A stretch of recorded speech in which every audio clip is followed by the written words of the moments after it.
नानाभाऊ, आज तुमचे जवळीक असलेले वकील उके यांच्यावर ईडीने रेड टाकली आहे सकाळी झोपेतच, आणि तुमच्याशी संबंध असलेला त्या ठिकाणी बोललं जात आहे.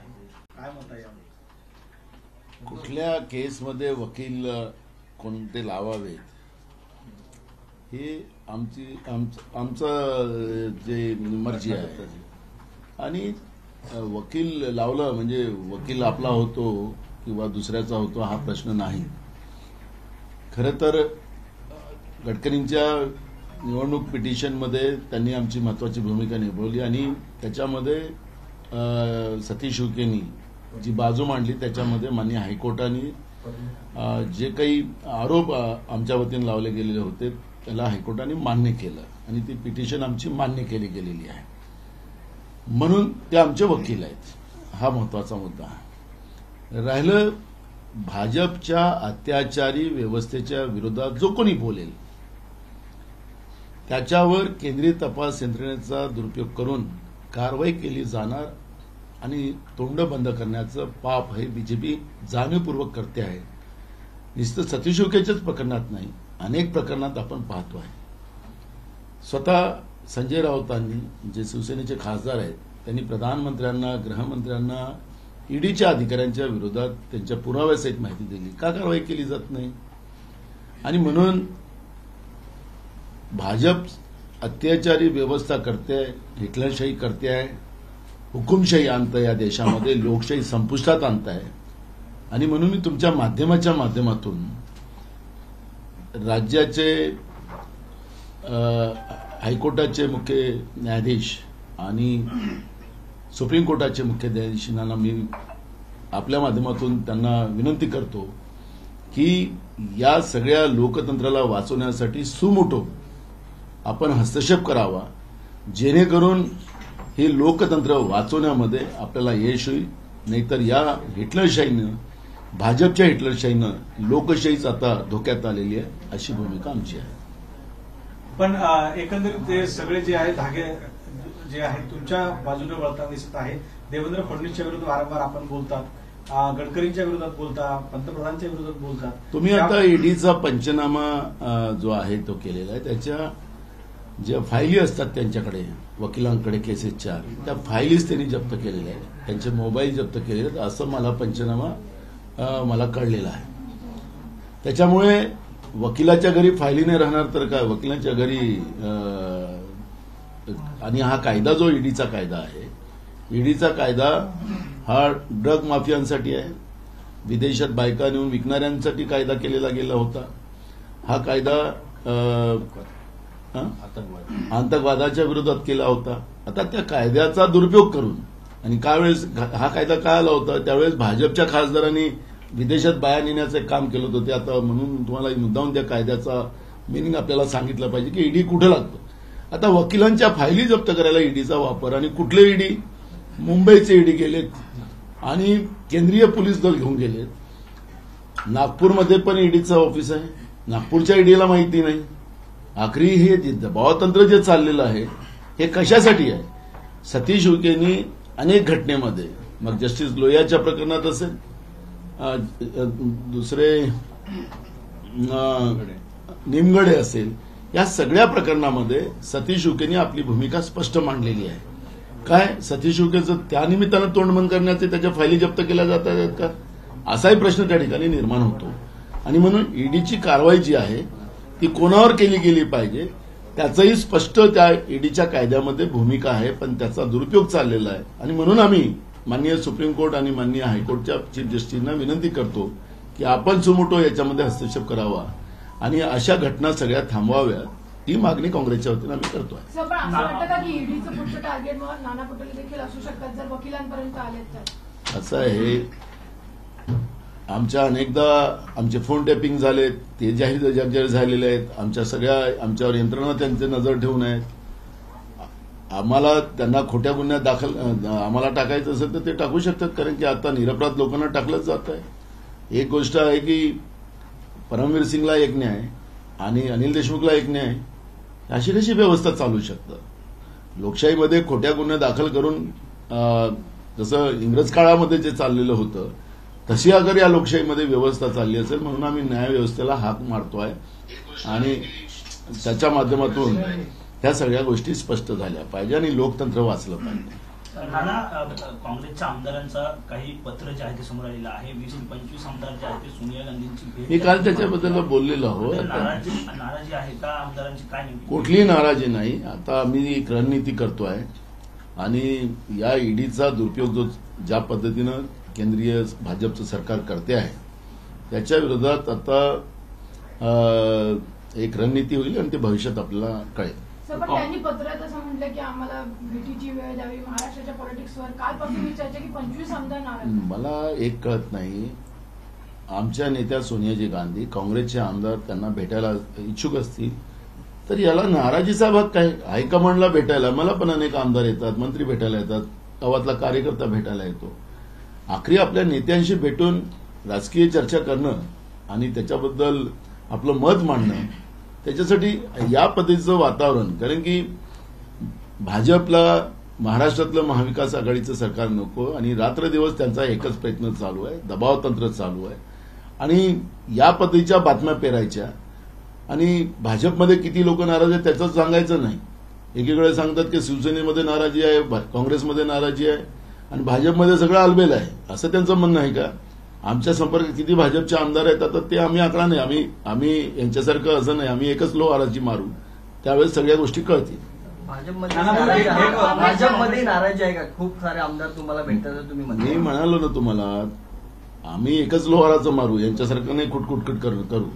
आमच्याजवळ मसाला तयार आहे. त्याच्यामुळे या गोष्टी नाही, पण हा जे लोकशाहीचा गळा घोटण्याचं पाप भाजप जे काटकारस्थान करते या देशामध्ये त्याच्या विरोधातली ही मोहीम आहे. आखरी लोकतंत्रामध्ये लोकांच्या हातामध्ये सगळ्या गोष्टी असतात. कोणाला जिंकून आणायचं, कोणाला हरवायचं हे लोकांच्या हातात असतं. पण सत्तेचा दुरुपयोग ही जी काही व्यवस्था आहे ही अघोषित आणीबाणी ज्या पद्धतीनं गेल्या 2014 पासून या देशामध्ये जे सुरू आहे, या अघोषित आणीबाणीच्या विरोधात उद्रेक होणं तय आहे आणि तुम्हाला त्याचं भाजपला त्याच्या सगळ्या गोष्टी कळतील नंतर. नानाभाऊ, आपण दावा केलाय, नानाभाऊ आपण दावा जे करत आहे त्या याच्यामुळे असं दिसतं का की तुमचे अनेक आमदार तुम्ही फोडण्याच्या तयारीत आहेत? आमदार नाराजी आहे आणि त्यामुळे सरकार कुठेतरी धोकादायक परिस्थितीत आलेलं आहे का? कुठलं मी तुम्हाला सांगितलं कोण भाजपने, मी काली परवा एक शब्द वापरला त्याचा तुम्ही फार जादूगिदू आता सांगणार नाही, पण ह्या सगळ्या गोष्टी काही चालणार नाही. आता महाविकास आघाडीचे सगळे घटक मजबूत आहेत, त्याच्यामुळे यांनी किती केंद्रीय तपास यंत्रणेचा आणि केंद्रीय दबाव तंत्राचा वापर केलाही भाजपनी, त्याचा उपयोग नाही. आणि ज्या पद्धतीनं स्वतःची पाठ भाजप ठोपटून घेते आणि त्यांना असं वाटतं की आता आमच्यासाठी आभाळ आणि पाताळ दोन्ही आता काहीच नाही, छोटं पडलेलं आहे, असं जे भाजप वागते आहे. लोकशाहीमध्ये कोणीच मोठं नसते, लोकशाहीमध्ये जनता मोठी असते, ही भाजपला कळायला पाहिजे. पण वेळ गेली त्यांची, आता त्यांना जनताच धडा शिकवतात. नानाभाऊ, एक सांगा की आपण म्हणताय की दावा केलाय की त्यांना आम्ही धडा शिकू, किती मी नाही धडा शिकवणार. आपले किती आमदार आपल्या संपर्कात आहे? मी एक म्हणाल, मी बाकी सारख्या आकडा नाही सांगायचा, मला पोकळ घोषणा नाही करता येत. मला जे करायचं ते मी दणक्यानंच करतो. पण नेमकी माझं स्टाईल राहणार, मी काही कोणासारख्या पोकळ घोषणा नाही करत. पण आमदारांना जे वाटतं की मंत्री त्यांना न्याय देत नाही, मंत्र्यांशी संपर्क नाही. प्रत्येक आमदाराला, प्रत्येक लोकप्रतिनिधीला, विरोधकांचे आमदार असतील त्यांनाही वाटतं की माझ्या मतदारसंघात विकासाच्या योजना व्हाव्यात, कामं व्हावी, ते प्रत्येकाला वाटणं स्वाभाविक आहे. काही इथं जनतेची कामं करायला आमदार आलेली असतात, काही आपले घरं भरायला नसतात आणि म्हणून आपल्या मतदारसंघाच्या विकासासाठी भांडणं म्हणजे ही नाराजी नसतं. शरद पवार यांना युपीएचं अध्यक्षपद द्यावं या संदर्भात शरद पवार यांना युपीएचं अध्यक्ष करावी मागणी केली. आम्ही वारंवार सांगितलं की त्यांच्या पक्षात ती चर्चा होणं, तेलंगणाचे मुख्यमंत्री त्यांच्याही पक्षात चर्चा होतं, पश्चिम बंगालच्या मुख्यमंत्री त्यांच्याही पक्षात चर्चा होतं. आखरी राष्ट्रीय पक्ष म्हणून काँग्रेसच आहे आणि भाजपला पर्याय हा काँग्रेसच आहे. त्याच्यामुळे युपीएचा अध्यक्ष कोणी व्हावा हे काँग्रेस हायकमांड ठरवेल. त्याच्यामुळे या सगळ्या गोष्टीकडे आज चर्चेचा विषय नाही. आज चर्चा आहे भाजपच्या अत्याचारी व्यवस्थेच्या विरोधात सगळ्यांनी एकत्रित कसं लढायचं आणि जनतेला याच्यात सहभागी कसं करून घ्यायचं आणि यांच्या अत्याचाराचे पाडे हे जनतेसमोर कसे मांडायची ही वेळ आज आहे. ही वेळ कोण यूपीएचा अध्यक्ष होईल आणि कोण नाही होणार याची ही वेळ नाही. पण युपीएची पुनर्बांधणी व्हायला पाहिजे असं सामनातून सांगण्यात आलेलं आहे. संजय राऊत म्हणताय असं त्यांचं म्हणणं आहे. जीर्णोद्धार होणं गरजेचं आहे. आतापर्यंत 7-12 जो आहे मला एक बघा, मी मागच्या वेळेस सांगितलं की आमच्या पक्षात आम्हाला काय करायचं ते आम्हाला माहिती आहे. आमच्या पक्षामध्ये अनेक विद्वान आहेत, आम्हाला विद्वानांची गरज नाही. नानाभाऊ, संजय राऊतने म्हटलंय की मुखेवर ज्याप्रमाणे ईडीच्या धाडी पडल्या तशा प्रकारे तुम्ही त्यांच्या जवळचे आहात, पुढची धाड नाना पटोले यांच्यावर असणार आहे. बिलकुल आम्ही स्वागत करू त्याला. जिसको कर नहीं तो उसको डर की बात का.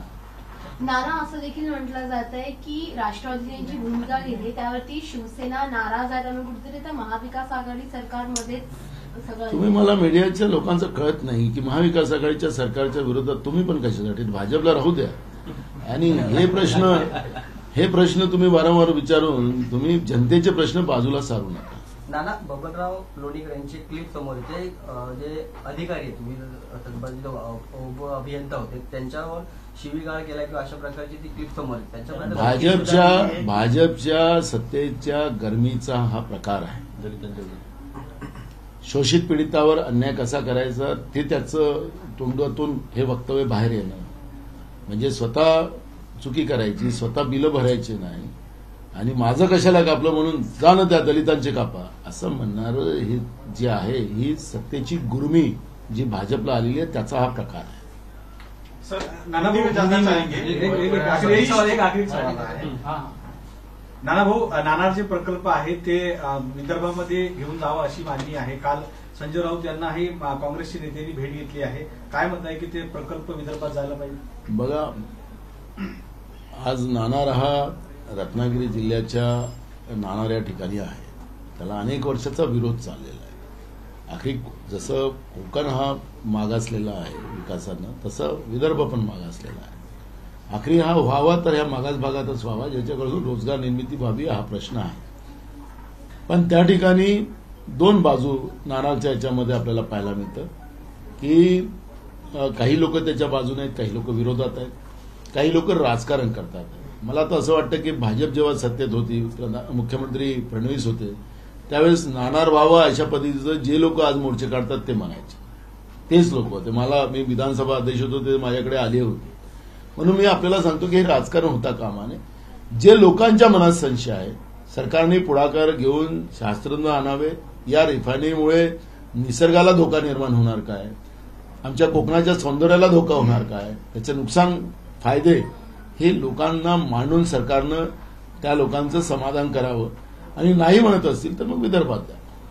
हिंदी में जाना चाहेंगे जिस तरह से आज कार्रवाई हुई सतीश जी को लेकर, इस पर आपकी क्या प्रतिक्रिया है? क्योंकि लगातार उन्होंने कई मुद्दे उठाए थे देवेंद्र फडणवीस के खिलाफ और लोहिया मर्डर के जैसे बहुत सारे. देखो, ये सतीश उके का इशू नहीं है. बीजेपी के अत्याचारी व्यवस्था के विरोध में जो कोई बोलेगा उसके ऊपर केंद्रीय तपास यंत्रणा का दुरुपयोग कर उसकी जबान बंद करने की मानसिकता बीजेपी की जो केंद्र में बैठी हुई सत्ता वो कर रही है. सतीश उके के मैटर में जस्टिस लोहिया का हो, निमगढ़ करके एक वहां पर वो भी जस्टिस थे ना, नहीं वकील पर वो उसने जो इनके अत्याचारी व्यवस्था के वजह से उन्हें भी अपनी जान कोर्ट में दी. ये सब प्रकरण के पेपर्स, उसकी मालूमात एडवोकेट उके के पास थी और उन्हें कई बार इस बात का वक्तव्य भी किया. कोर्ट में भी उन्हें इस बारे में केस डाल के भी रखी है. आपने देखा होगा कि ईडी ने जो मुंबई की ईडी जाकर नागपुर के ईडी का उपयोग नहीं किया गया, केंद्रीय पुलिस दल का उसमें उपयोग किया गया और वो भी ईडी का ही वहां पर भी कानून व्यवस्था का कैसा दुरुपयोग किया गया वो भी आपको समझ में आता है. तो जो पंचनामा सामने आया उसमें आपको देखने मिलता है कि वकील के घर में फाइलें मिलेंगी ना, वकील के घर में तो नोटें नहीं मिलेंगी. तो फाइलें जब्ती की और उनको पूछताछ की जा रही कि वो बाकी फाइलें कहाँ हैं जो महत्वपूर्ण है, जिसके बारे में सतीश उके बार बार बात करता है. तो इसका मतलब है कि वकील भी आज न्याय व्यवस्था में अपनी भूमिका रखने की कोशिश कर रहे हैं, जो लोकतंत्र बचाने की कोशिश कर रहे हैं, उनको उनकी जबान बंद करने का काम किया गया। हम आपके माध्यम से माननीय हाईकोर्ट के चीफ जस्टिस और माननीय सुप्रीम कोर्ट के चीफ जस्टिस से हम निम्र आवेदन करते हैं कि आप सुमोटो, ये जो देश में जिस तरह लोकतंत्र को खत्म करने का बीजेपी जो प्रयास कर रही है, अत्याचारी व्यवस्था से, हुकुमशाही पद्धति से, हिटलरशाही पद्धति से, इस व्यवस्था को माननीय सुप्रीम कोर्ट ने सुमोटो ये सब प्रकरण को समझकर इस दुरुपयोग को रोकने का कोशिश करना चाहिए। क्योंकि ईडी का कानून हमने जो लाया था उसमें कुछ लोगों ने औरतें विदेश में बेचने का काम किया था, कुछ सांसद जब बीजेपी के ही छपड़े गए थे, कबूतरबाजी बोलते थे उसको। और दूसरा जो ड्रग व्यवसाय में आतंकवाद से जो संबंध में रखते हैं उनके लिए ईडी का कानून था। अब जो लोकतंत्र को बचाने के लिए जो लड़ते हैं उसको ईडी का उपयोग नहीं किया जाता था, लेकिन इस तरह से दुरुपयोग बीजेपी जो आज देश में कर रही है उसके कारण माननीय सुप्रीम कोर्ट और माननीय हाईकोर्ट के चीफ जस्टिस ने सुमोटो इसमें दखल देना चाहिए। ये नम्र विनंती हम आपके माध्यम से कह रहे हैं कि केवल अभी यूके से शुरुआत हुई, अगली कड़ी में आप भी हैं शामिल। देखो, हम तो उनका स्वागत करेंगे, जो कर नहीं तो डर किस बात का है। और जो इनका मुखिया जो है उससे मैं आमने सामने लड़ा हूं, तो मुझे कोई बात का डर नहीं है। मैं इतने साल के राजनीति में मैं जनता के बीच में रहा, जनता के लिए काम किया और वो सबको पता है, तो इसलिए मुझे कोई डर नहीं और मैं उनका सर से स्वागत करें। आपकी पूरी तैयारी है ईडी दफ्तर जाने की? हम खुद ही चले जाएंगे, हमें क्या तकलीफ है। हम हमारे पूरे विधायक लेके हम ईडी को जो हमें अरेस्ट कर लो और बोलने जाएंगे हम। अब ऐसा ही समय आ गया है, आम आदमी को जीना दुभर कर दिया, लोगों को डर पैदा करने का काम बीजेपी जो जिस तरह से अत्याचारी व्यवस्था से कर रही है, हिटलरशाही जो ला रही है, उसके विरोध में अब कांग्रेस पूरी लड़ाई लड़ेंगे। इनको जेल में डालना है तो जेल में जाएंगे, उसमें क्या फर्क है। कांग्रेस को आदत है, अंग्रेज के जुल्मों के विरोध में भी कांग्रेस जेल में गई है। आज इस लोकतंत्र में भी ऐसी जुल्मों के विरोध में लड़ने के लिए कांग्रेस तैयार है। तो इसलिए हमें कोई किसी बात का डर नहीं, जो कर नहीं तो डर किस बात का है। एक समन्वय को लेकर के भी सवाल है, आघाड़ी सरकार में समन्वय की कमी है। इसी संदर्भ में जो है ऐसे बताया जा रहा है कि एनसीपी के पास होम डिपार्टमेंट है, बावजूद इसके बीजेपी के नेताओं के करप्शन केसेस होने के बाद भी जो है कार्रवाई नहीं की जा रही है। कहीं न कहीं आघाड़ी सरकार में मतभेद के कारण तीनों ही दलों को नुकसान हो रहा है। इस बात का समन्वय हमारे जो महाराष्ट्र में जो महाविकास आघाड़ी सरकार बनी है, तो शरद पवार जी है, उद्धव ठाकरे जी है, हमारे नेता सोनिया जी है, बैठकर इसमें बिल्कुल समन्वय बनेगा। और जो बातें बाहर आ रही है उसमें ऐसा कोई उसमें नहीं है, एकदम मजबूत महाविकास आघाड़ी की सरकार है और पूरी ताकत के साथ महाराष्ट्र में काम करें।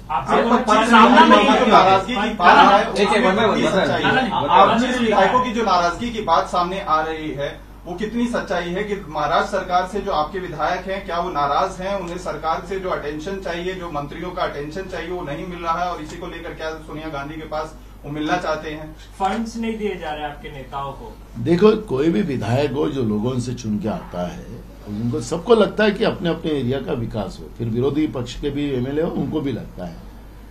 तो कांग्रेस के विधायक अगर अपने हाईकमांड से मिलना चाहते तो उसमें गलत क्या है? हमारे नेता सोनिया जी गांधी हो या राहुल गांधी जी से वो मिलना चाहते तो उसमें गलत क्या है? और मुझे लगता है कि अपने हाईकमांड से मिलना तो गर्व की बात है। और मुझे लगता है कि हमारे सभी विधायक अगर मैडम सोनिया जी से और राहुल जी से मिलने के बाद उनका समाधान हो जाएगा और वो अपने क्षेत्र में और जोर से काम में लग जाएगी। तो फंड का इश्यू तो सर आपके पास भी उठाया होगा, तो आपने कोई एक्शन नहीं लिया, मुख्यमंत्री से कोई बातचीत नहीं की?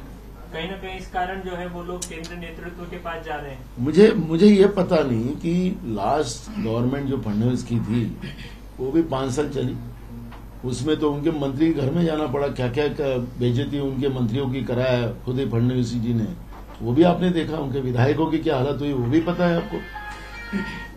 ये सरकार में ऐसा कुछ नहीं है, ये सरकार में समन्वय है। और रही पैसे की बात, तो ये कोरोना के समय में जो भी फाइनेंशियल लॉसेस राज्य सरकार में आए हैं उसके परिणाम है।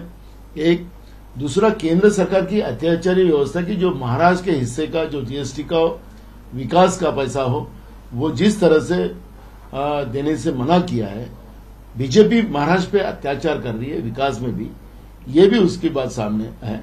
और इसलिए हमारे सभी विधायक मैडम से और राहुल जी से मिलेंगे, क्योंकि पार्लियामेंट में ये इशू उठे और इस बात की भूमिका कांग्रेस केंद्र सरकार के विरुद्ध में रखे। आपने पत्र लिखा सीएम उद्धव ठाकरे को और ये बताया कि सदन में जो कॉमन मिनिमम प्रोग्राम था उसे लेकर नहीं हुआ, क्या वजह है कि आपको इस दौरान पत्र लिखना पड़ रहा है सरकार को? देखो, हमारी नेता सोनिया जी गांधी ने भी ये खत माननीय उद्धव जी को लिखा था, वो भी बात आपके माध्यम से सामने आई थी।